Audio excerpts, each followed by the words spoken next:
In today's class, we are going to discuss about when to use use case diagram. Okay.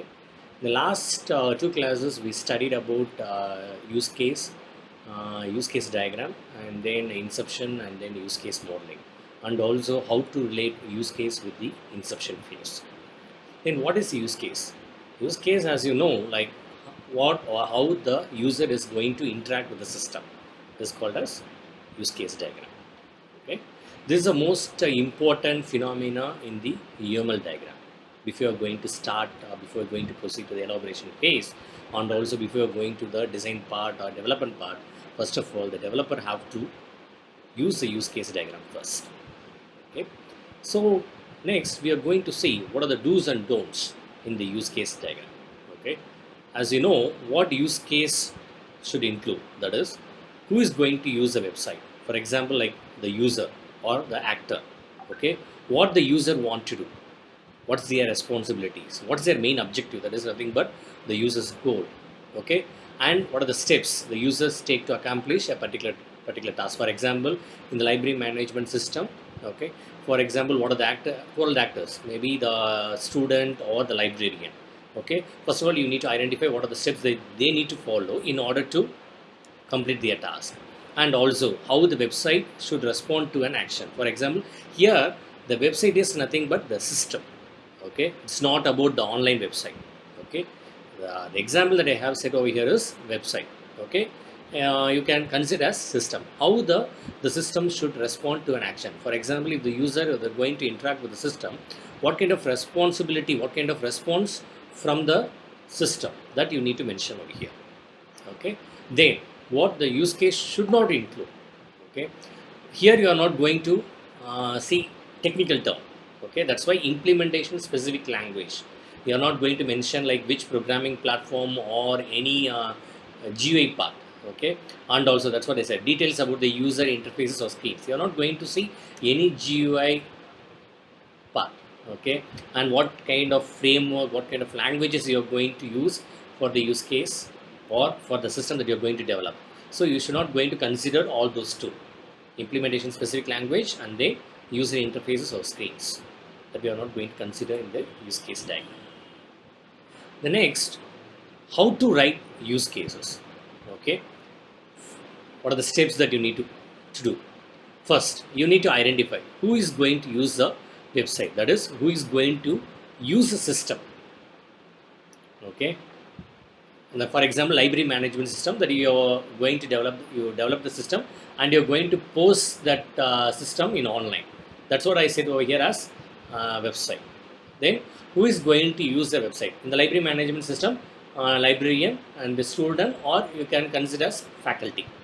Okay, and pick one of the users. First, you need to take one actor or one user, and you need to define what the user want to do with the system, what they want to do. For example, the student, he want to borrow some book, or maybe he or she can return the book. Okay, so you need to mention over here each thing the user does on the site becomes a use case. For example, lending a book or returning the book, that is called as use case. So you need to identify the user wants to do on the site is nothing but user, what they want to do on the system, that you need to mention. So for each use case, you need to decide what is the course of event. Okay, what is the steps they want to do. Okay, you need to find out, and that's what they said on here. Describe the basic course in the description for the use case. Okay, that's why you are going to describe in terms of what the user does and what the system does in response, that the user should be aware of. Okay, for example, like if the user is going to perform something over there, what the system should respond, that you need to mention. Okay, for example, if you're going to lending the book, okay, the system will ask like which book, okay, for how many days, that kind of response from the system, that you need to mention. For example, you can take the other use case scenario. For example, like ATM machine. Suppose if you're going to insert the ATM card, okay, what the ATM machine will do, it will ask the PIN number. That's what the response is. Then, when the basic course is described, what is the alternative course of event, that you need to mention. For example, if it's not working, for example, once you insert the ATM card, Okay, if it's not working, the pin, once you enter the pin number, okay, for example, before you're going to enter the pin number, if the card doesn't work, what you have to do? You need to insert the ATM card again. Okay, for example, if it is successful, there is no issues. For example, once you enter the pin number, if the pin number is wrong, okay, it will ask you to re-enter the pin number. You need to identify all those things. That's what extend alternate course of event. Okay, then once it's done, then you need to mention, look for commonalities, that is common terms in on among all those use cases that you have identified. Okay, you need to identify, and you need to extract, and you need to make a note, okay, which are all the terms are common. Okay, and you need to repeat the steps 2 through 7. From 2 to step 7, you need to repeat all those steps until you accomplish the goal, until you accomplish what you expected, okay, from each user. Okay, in the library management system, there are 3 actors over there, okay, 3 users are there: librarian, student, and then faculty. So for each user, you need to identify all those common use cases and then alternative courses and all. Okay, once it's done, then you can proceed with the use case modeling, okay, by using those actors and then use cases, then you can proceed. The next topic, when to use this use case diagram. Okay, one is like used to document the functionality of an existing system. Okay, that is, before you're going to proceed any developing any new system. For example, if you are already got a system, okay, already existing system is available, okay, and if you want to, okay, do something for any new system at all. For example, the second they say, used to document the functionality for new system. Already existing system, if you want to add some features or if you want to update anything, okay, you have to refer their documentation. Otherwise, you need to sit with the developer, those who done the project already, those who done the product already. You need to sit with them and you have to clarify what are the doubts that you got, okay, and then you have to make a note, then you have to proceed.